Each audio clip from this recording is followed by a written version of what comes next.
Shalom Avraham, paz e bênção, Pastor Valdécio aqui, mais uma vez trazendo uma palavra de reflexão, uma palavra que irá empoderar a nossa alma, despertando em nós o desejo ardente pela santidade, buscando esse fluxo divino para estarmos mais parecidos com Ele. E hoje nós teremos falar sobre Isaías 14, verso 12 em especial, quero destacar só o 12, uma reflexão muito simples sobre a respeito do substantivo Lúcifer. Lúcifer é um substantivo próprio, está se referindo a alguém, é o nome do diabo, é o nome de Satanás. Seria esse de fato o nome do arqui-inimigo da humanidade?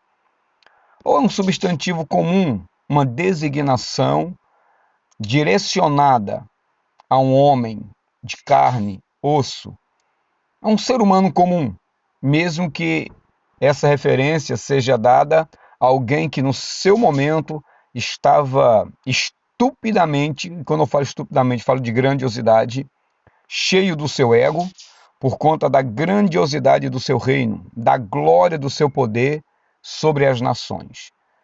Claro, a meditação que eu vou trazer hoje está no âmbito mais da literalidade do texto, mostrando para quem está se referindo.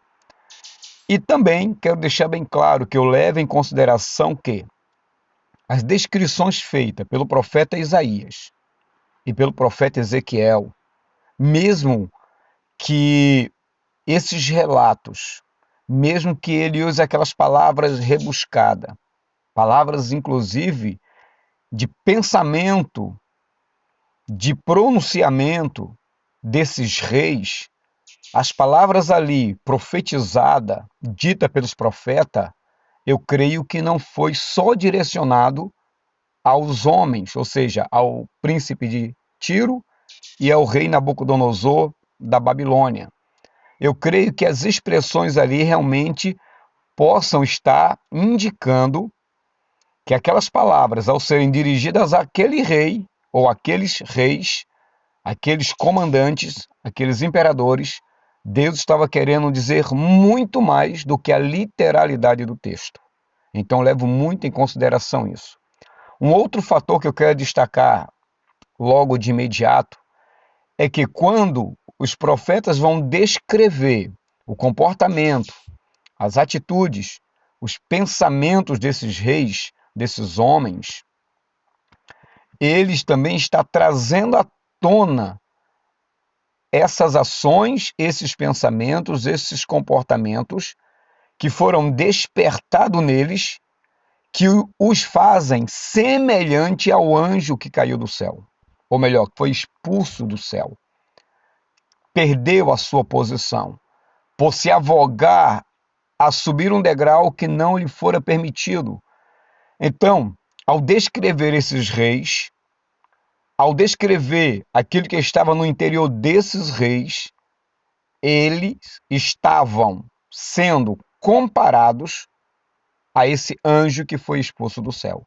Então quero que você leve em consideração isso, mesmo que eu vou falar sobre a literalidade do texto, tá bom?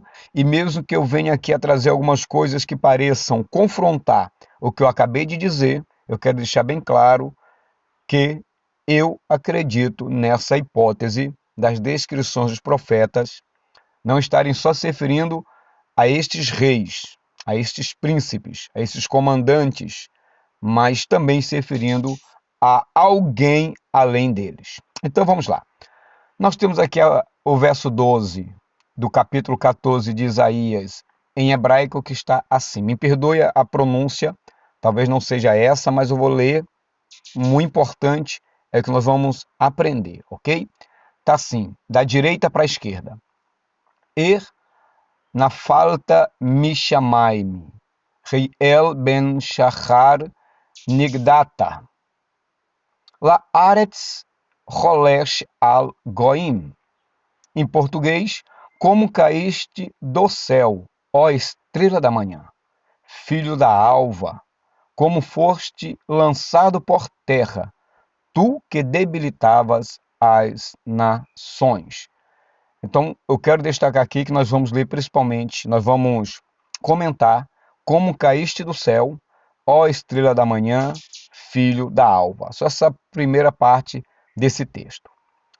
Essa parte aqui tu desejas no teu coração é o complemento que vai até o verso 14. Mas vamos dar um pulinho aqui. A expressão como caíste do céu, ou seja, como caíste do alto da tua glória, aí foi traduzido, e nas grandes maiorias da Bíblia estão assim, né, principalmente levando em consideração a Vulgata. Lúcifer vem da tradução para a língua latina e foi traduzido em Isaías 14, verso 12, por Jerônimo, no finalzinho do século IV, século V. Ele teve, se eu não me engano, a ajuda de Santa Paula de Roma. E essa tradução foi a pedido do Papa Damaso I, se eu não estou equivocado.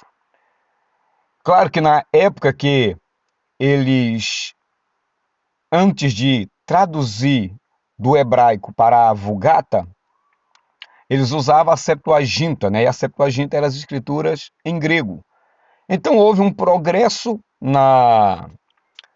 naquela época. O latim ganhou um nível mais elevado e assim, entre tantos outros fatores, foram necessário que a Bíblia fosse traduzida diretamente do hebraico para o latim. E quando chegou nesse texto, Jerônimo então colocou Lúcifer. E a partir daí se criou uma série de teorias a respeito desse nome como referência a Satã. Mas vamos chegar lá daqui a pouco. O nome Lúcifer e suas origens linguísticas. A palavra Lúcifer significa o portador da luz, aquele que leva a luz. A palavra tem sua origem no latim, como já foi dito, lux ou luxis, com o significado de luz, e ferre, com o significado de carregar. Ou seja, de acordo com essa origem linguística, seu significado é aquele que carrega a luz, aquele que transporta a luz.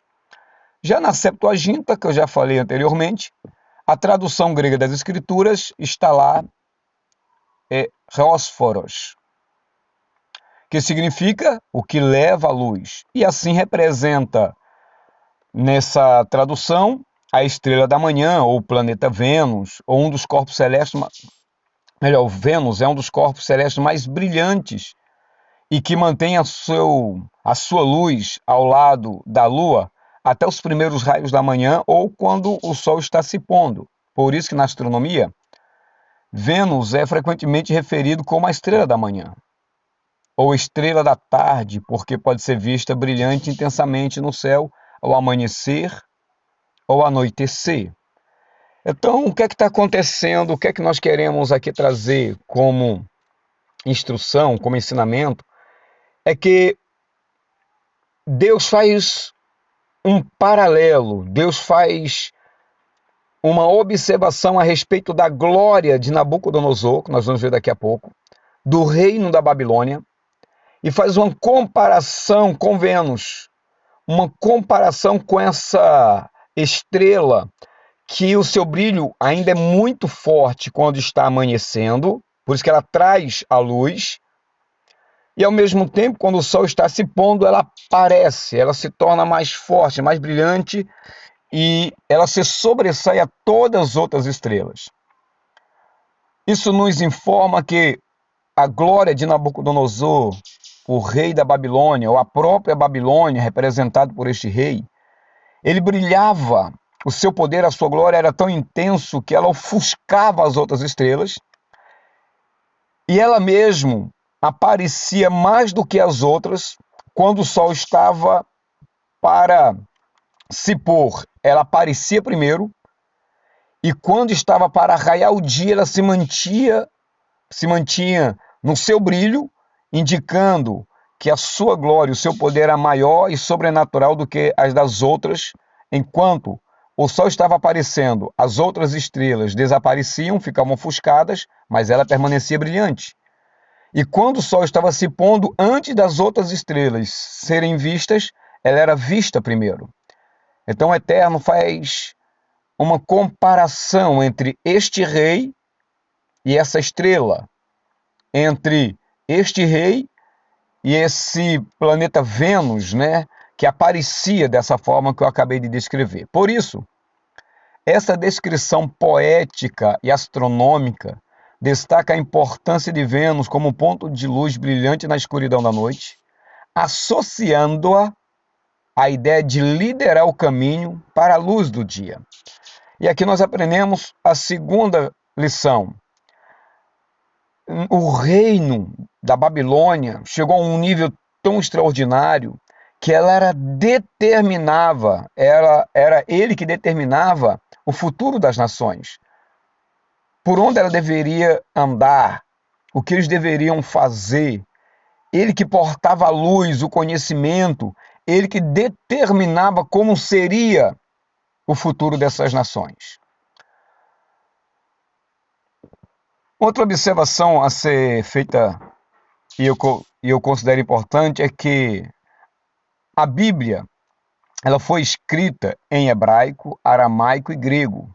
Por isso que a palavra Lúcifer não é encontrada nesses originais, nem no grego, como já foi dito acima, Horrósforos, e também não foi encontrada nem no aramaico e nem no hebraico. Ela foi traduzida por Jerônimo no século IV, finalzinho do século IV, início do século V, numa tradução feita por ele mesmo, aonde a palavra estava lá escrita em hebraico, ele colocou então Lúcifer, que ele designou. Alguns chamam até que foi um erro de tradução, tá? Tá aqui escrito, nós vamos, não sei nem porque eu adiantei, mas está aqui, ó. Lúcifer, originalmente uma estrela brilhante que anuncia a manhã, mas no contexto do nosso estudo, é simbolicamente usado para descrever o poderoso rei da Babilônia, que ofuscava todos os outros reis da terra com o seu grande esplendor.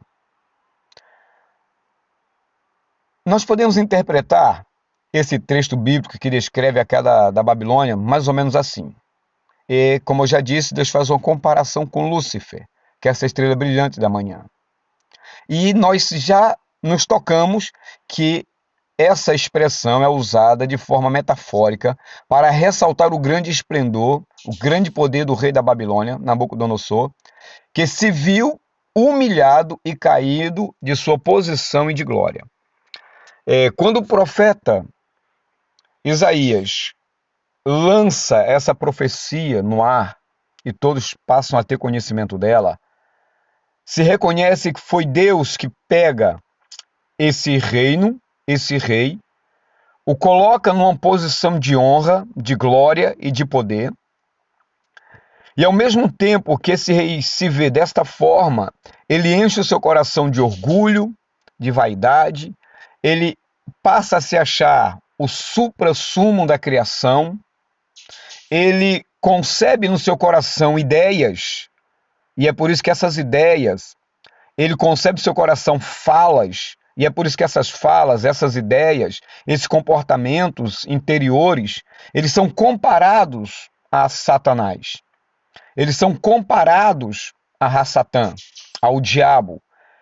Mesmo que Satanás não seja nome, nem diabo seja o nome do inimigo, desse anjo caído, nem tampouco Lúcifer seja o nome desse inimigo, mas o comportamento, aquilo que pairou dentro do ser desses reis, aí eu me refiro também ao rei, ao príncipe de Tiro, essas falas, esses pensamentos, esse mover da alma deles, os associou ao mesmo comportamento do anjo caído.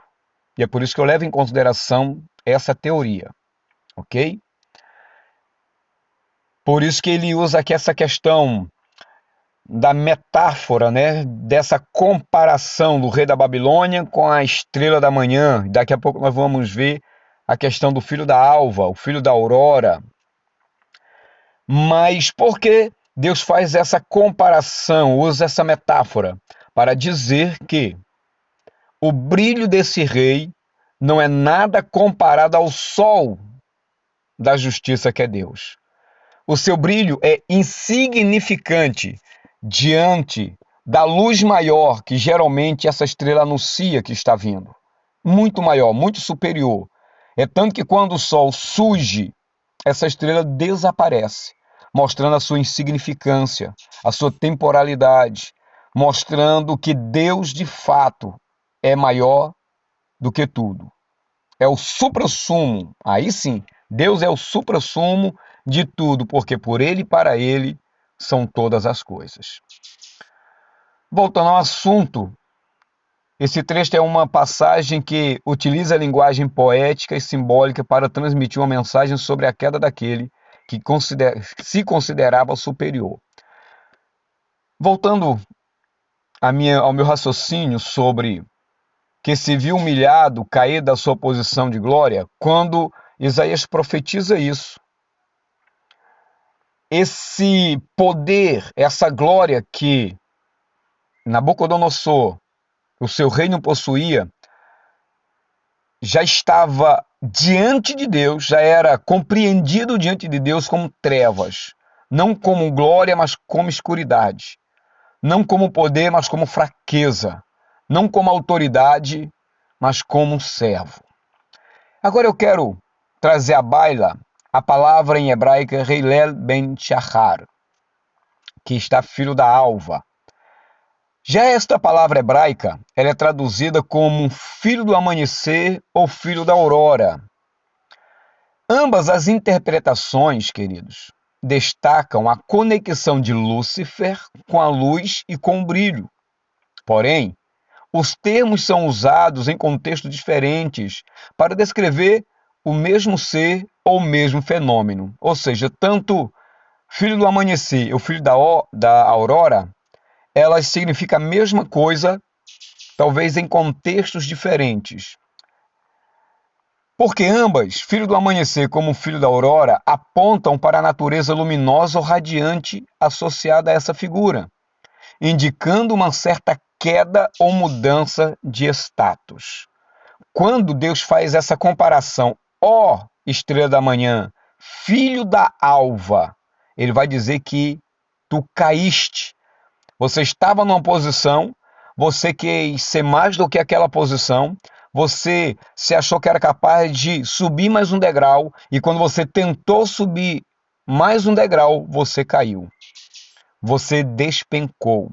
E tem um ditado: quanto maior for alguém, maior será o seu tombo. Quanto mais alto alguém estiver, maior será a sua queda. Olha que lições nós podemos tirar daqui.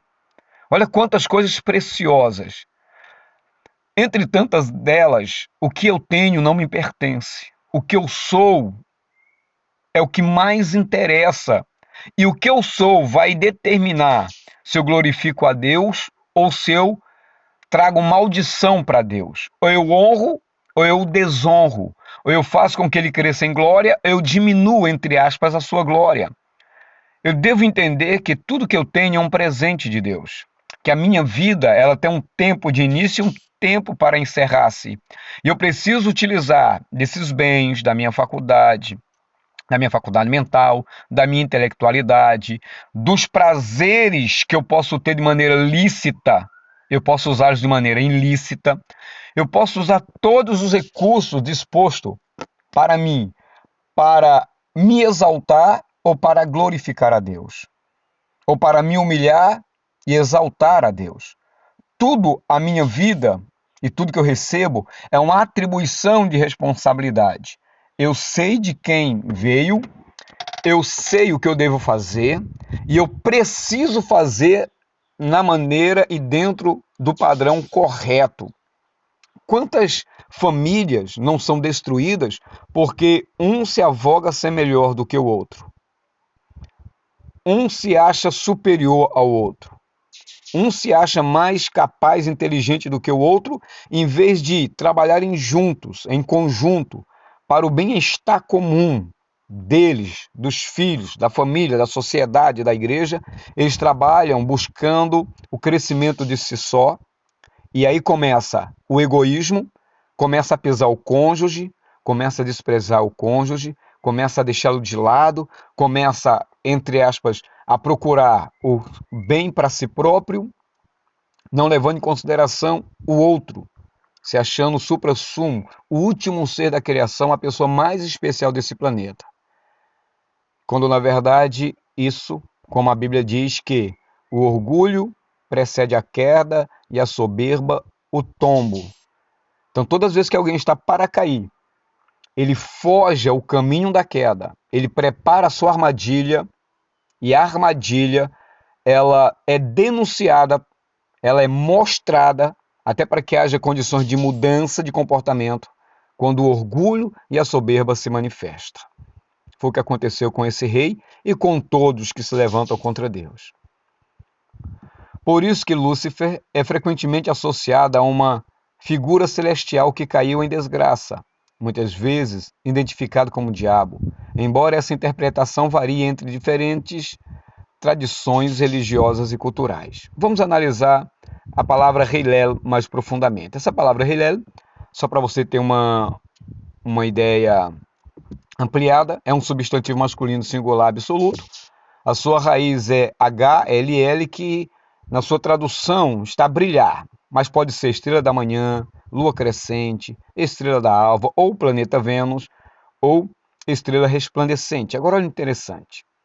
Isaías vai designar essa palavra que já provém da sua raiz brilhar, e Jó 29:3 fala justamente sobre isso, quando a palavra lá está escrita na minha tradução como amanhecer.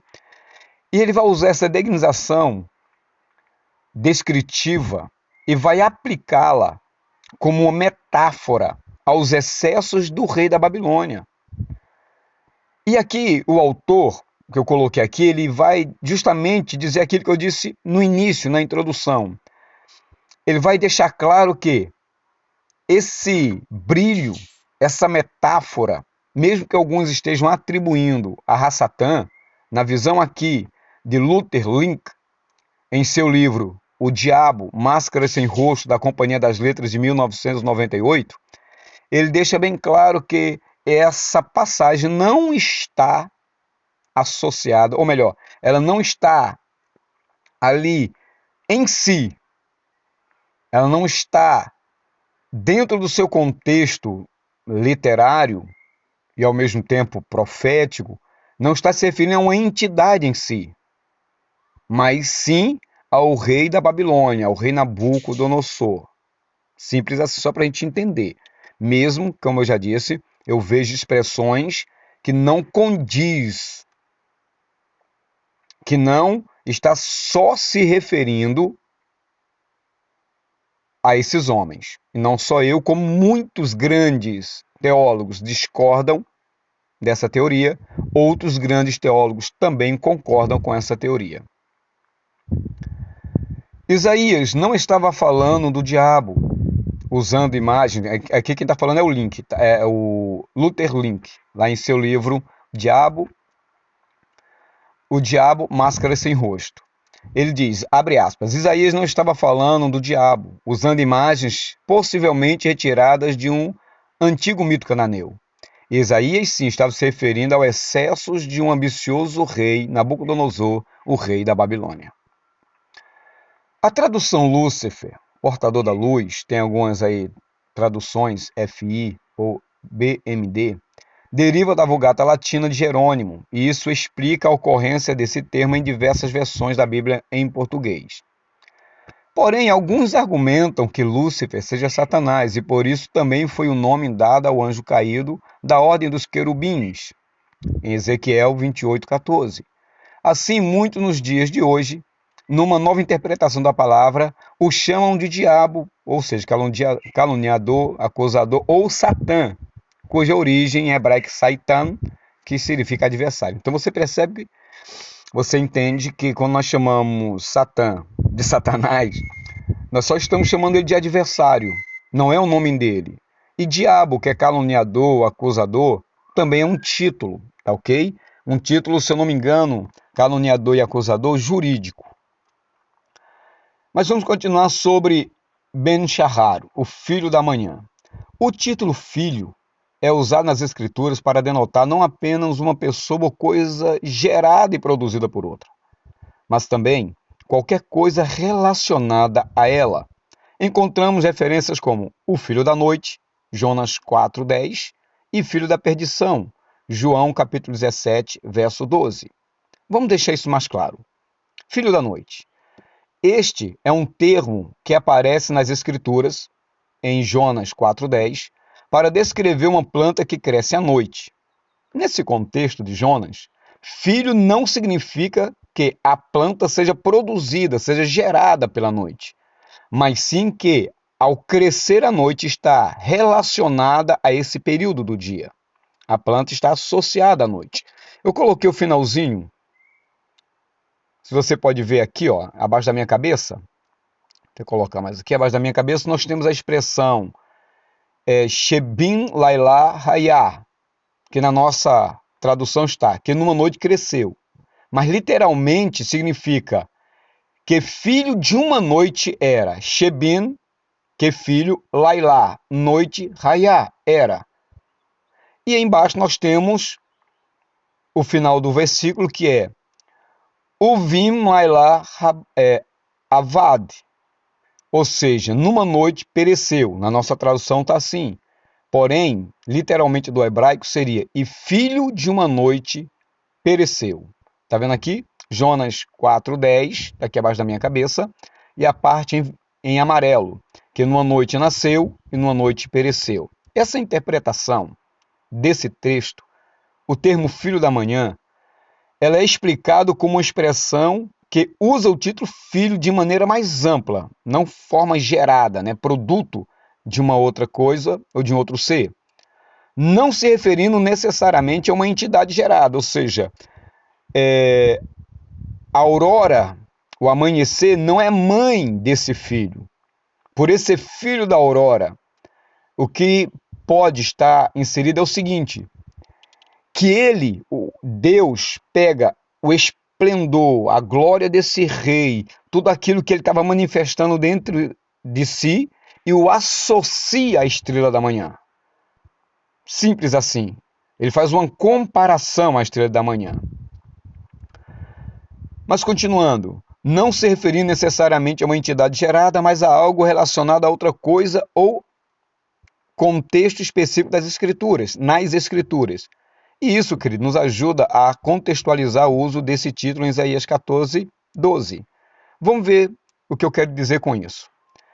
Dentro do contexto, filho da manhã, essa expressão é utilizada para descrever a queda do rei da Babilônia que havia se exaltado orgulhosamente. Por isso, o filho da manhã é uma metáfora que se aplica ao rei da Babilônia não como entidade divina, mas como alguém que brilhava com grande esplendor, com grande poder, mas que com tudo isso, com o qual ele construiu uma escada que estava lá no ponto mais alto, ele veio a cair da sua posição exaltada devido ao seu orgulho e à sua ambição desmedida. Portanto, o contexto se refere à descrição simbólica da queda desse rei, e não uma entidade divina literal chamada filho da manhã. Ou seja, o diabo não é um filho da manhã. Deus usa essa expressão filho da manhã para associar o brilho, o poder, a glória desse rei a essa estrela. E a sua queda, ao seu tombo, por conta do seu orgulho, da sua vaidade, da sua ambição, de tudo aquilo que desmedidamente criou-se dentro dele, a ponto dele ser comparado a essa estrela da manhã e Deus usar outras observações que não são expressões direcionadas somente a homens, mas a um ser que foi derrubado dos céus. Ou melhor, expulso dos céus. Só que a expressão Ben Shahar aqui, a gente vai entender melhor o tombo desse rei, possui outros significados, pois a palavra Shahar, em sua raiz primária, significa ficar preto ou negrume. Isso é muito interessante. Tem outros significados também, vou até passar devagar para você depois ler com calma. Mas olha que interessante aqui, nós temos a palavra hebraica, está em azul da direita para a esquerda, chamada, A sua pronúncia é Shahor. Feminino plural é Shehorá, que significa negro ou preto. O que vai fazer a diferença, querido, você lendo da direita para a esquerda, nós temos embaixo da primeira letra um Tzinho e na letra do meio uma bolinha lá em cima. Esse Tzinho é A e o pontinho lá em cima é O, por isso que é Shahor. Embaixo nós temos a palavra Shahar. Você vê da direita para a esquerda dois tracinhos, um debaixo da primeira letra e a outra debaixo da letra do meio. E aí está a palavra Shahar, que é alvorada, aurora, manhã, sentido ou senso. Então só que você já percebe que quando o Eterno fala da queda do rei usando Ben Shahar, olha Deus descodificando a coisa. Enquanto o rei se achava o suprassumo da luminosidade, o cara que brilhava, que mandava, que determinava o futuro das nações, e o seu brilho o encantou, a mesma palavra usada estava dizendo Ben Shahar, filho do negrume, filho das trevas. Você que era para estar no lugar de luz, criou as trevas dentro de você. E quanto de nós, querido, não criamos trevas dentro de nós através de fofoca, de ressentimento, de falta de perdão, falta de amor, de estender as mãos. Nós somos capazes de ser geradores de comportamentos e atitudes que nos comparam ao inimigo das nossas almas, aquele que caiu do céu, aquele que foi expulso das dimensões celestiais. Quando nós pensamos que estamos cheios de luz, essa luz pode ser tremendas trevas. Aí nós começamos a cometer pecados, aqueles pecados insignificantes, porque não existe pecado insignificante, todos são pecados.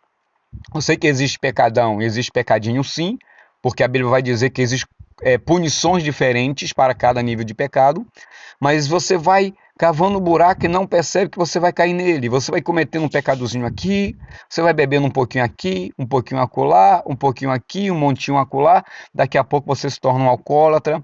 Você começa a flertar de maneira pequena alguém, e esse flertar pode começar a crescer quando você menos esperar, está traindo seu cônjuge. Muitas coisas podem despertar em nós uma luz, e essa luz pode estar dizendo para nós, ou melhor, essa luz estará dizendo para o mundo espiritual que está se transformando em trevas. Porque à medida que você vai pecando, cometendo aqueles pecadinhos, a tua luz vai ficando ofuscada, porque você vai se afastando da luz verdadeira que é Cristo, daquele que te ilumina, e quando você menos perceber, está mergulhado em trevas. Tá gostando?